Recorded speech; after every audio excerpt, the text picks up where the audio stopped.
Now I would like to call upon Shri KishorJagirdar, President, Vision Karnataka Foundation, who has been instrumental to the organization's journey. I request him to deliver his talk on this topic. I would like to welcome him with a big round of applause, ladies and gentlemen. Thank you, sir.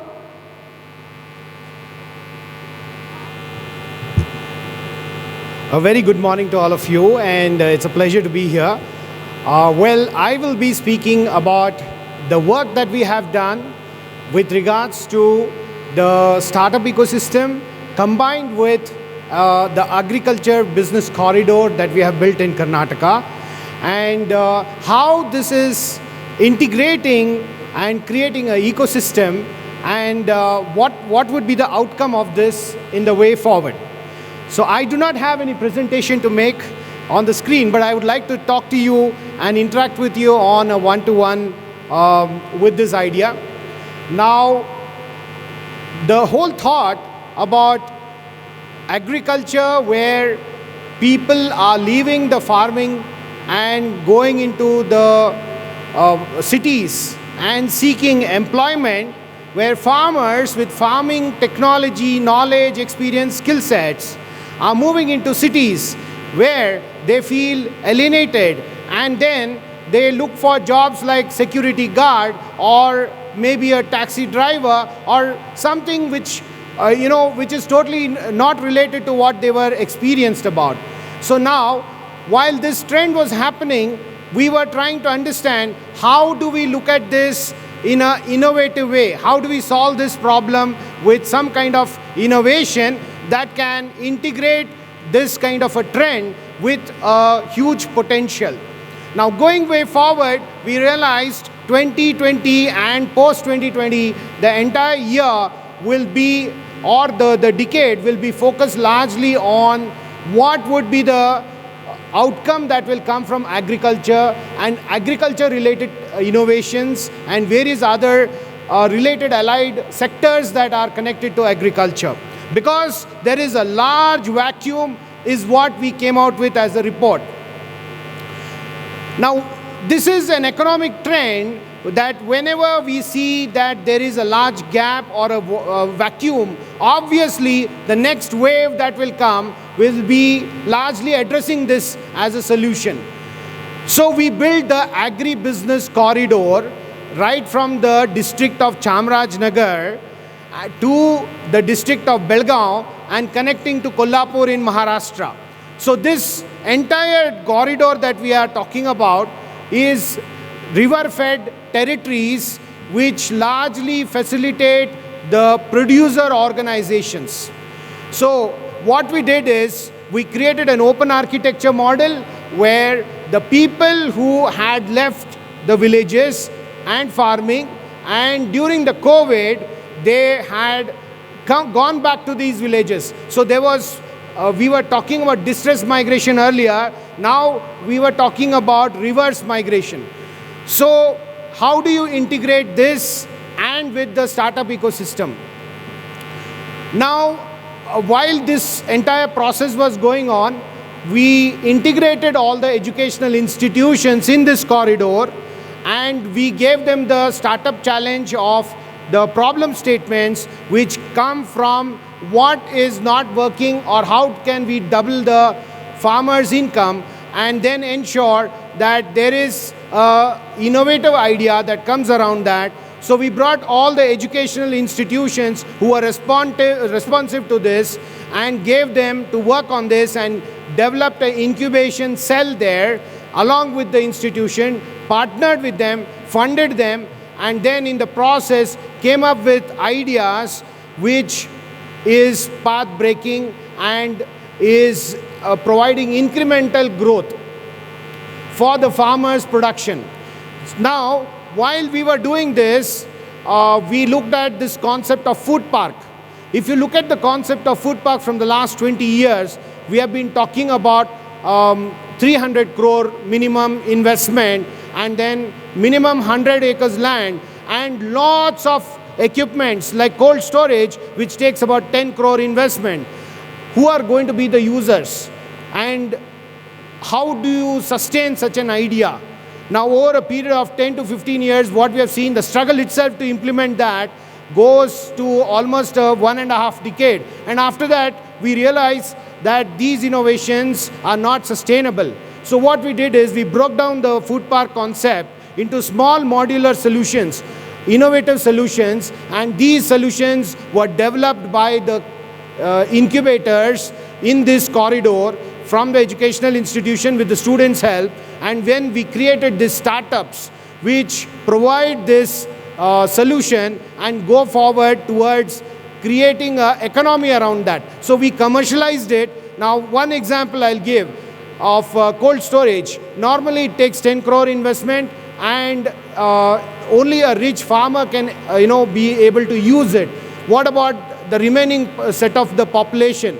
So when we talk about cold storage now with the students' innovation, it is all about 6 feet, 20 feet, 10 feet kind of innovation which can be mounted on a vehicle, and it can be actually taken to the doorstep of the farm where the produce is picked up. And also it is connected to the market linkage, and this is connected with fintech solutions. So at the end of the day, what happens here, the 40% to 50% of the produce that the farmer is losing in terms of transportation, adding to the transportation cost, and also the wastage because of the perishable commodities is now being saved, and then the farmer gets a lot of extra income. At the same time, these small innovations have now become a gig economy of its own, where you don't have to worry about the industrial policy or the limitation of the industrial policy, but you can establish this just like a micro enterprise where someone takes this innovation or technology, deploys it next to the farm, and helps in the food processing or the any value add that can be done. It could be the solar dryer machines which enable the life cycle of the farm produce to be increased, or it could be anything that can add value further to the quality of the byproducts and the produce. So if you look at the whole thing, rural startups with NRLM, that is the National Rural Livelihood Mission. Along with that, we set up various rural startups. Then along with that, we also created student innovation clusters where students came with ideas, and these ideas were converted into clusters, and these clusters are being funded under the Spurti scheme, Government of India, and we are giving a grant of about 5 crore to each cluster, where the students focus on how they can create local economies contribution through these collaborative exotic combination of innovations. Now, while this is happening, we looked at what are the local resources are available in abundance. Now, for example, if I say about banana, lots of territories have bananas in large number, but once the fruit is extracted, the stem of the banana is thrown away as waste. So what we did, we converted these rural startups and student innovation activity to correlate with this and look at creating common facility centers, and these common facility centers actually take the harvesting of these raw materials which are considered as waste into the next level economic activity, where you talk about producing diabetic juice from the stem of the banana or the yarn from the stem of the banana, and then you also talk about ropes and various other products, fabrics out of this. So there's a whole lot of new economy that is created from the waste which normally was considered as waste. So similarly, we have supported the government of Karnataka in the jute cluster and various other clusters that we have set up. So overall, in Karnataka, we have set up about 90 clusters, and all these are dovetailed with the rural startup model, where students who have done their MBA or students who have done their engineering, while they are still in the study, are able to create solutions, become part of the solution implementation, and then start earning during that period as well, and then get the taste of entrepreneurship, and then convert that into a startup which addresses the local challenges.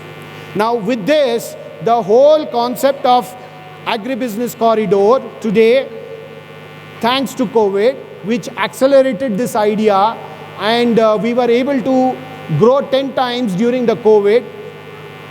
We also were able to push along with the Rotary International a project where we assisted in identifying about 500 locations in Karnataka, and these were all educational institutions. Most of them were funded by the government, run by the government, the first grade government colleges, which normally is not considered as a part of the startup policy. The startup policy largely focuses on what you can do for technical educations and also the infrastructure in technical education, and the entire dimension of activity is structured around that. So what we did was we went a little way out of this and looked at considering what we can do with the youth from the BCom, BSc and BBA students, MBA students, who can be assisted in the problem solving activity, and how we can engage this population as well. So with the support of Infosys, Cisco and two other organizations, we were able to create computer centers. That is, we deployed computers, Pentium 6 and Pentium 7 latest versions, and we were able to create multi-skill innovation incubation launch pads in all these places that we implemented. So I am very happy and delighted to tell you that today what we did during the COVID has paid off, and in the next 2 months the government will be also participating in this process, where we are talking about the largest aggregated incubation network in the country from Karnataka, with about 560 incubation facilities, all working with sector-specific, domain-specific activity involving having an inclusive approach of all the curriculums that are there in these institutions, and trying to work on a common strategy of how you can bring district development with the district skill set, and also with the district problem statements. So with this, my dear friends, I would like to just make a closing remark that at the end of the day, 47 million youth surplus population has emerged out of this country during the COVID time. Out of this 47 million, 12 million is likely to be largely emerging from Karnataka, because we have the largest education corridor in the country, and people from all over the country come here to get their higher education. Now, the remaining part of the population of the youth is divided and spread all over the country. Now, this 47 million surplus youth population, what I'm talking about, when I say surplus, the word itself means that there aren't any jobs available to accommodate these 47 million youth surplus population. They are outside the scope of the job market. So therefore, what do we do with such a big population? Unless we engage them through the incubation process, unless we give them kind of problem solving statements and make them work and channelize their energy into something creative, something constructive, which will bring to the overall national growth, these youth will then become destructive if left alone, and it will lead to a lot of chaos. So therefore, from Karnataka, we have taken this leadership, and I am very happy to say that these 500 odd institutions where we have put our incubators and the network that we have built is largely cooperating in this thought process of converting this youth power into something very constructive that can be replicable and adaptable all over the states, across other states, as a model example. So with this, thank you very much for giving me an opportunity to share this with you.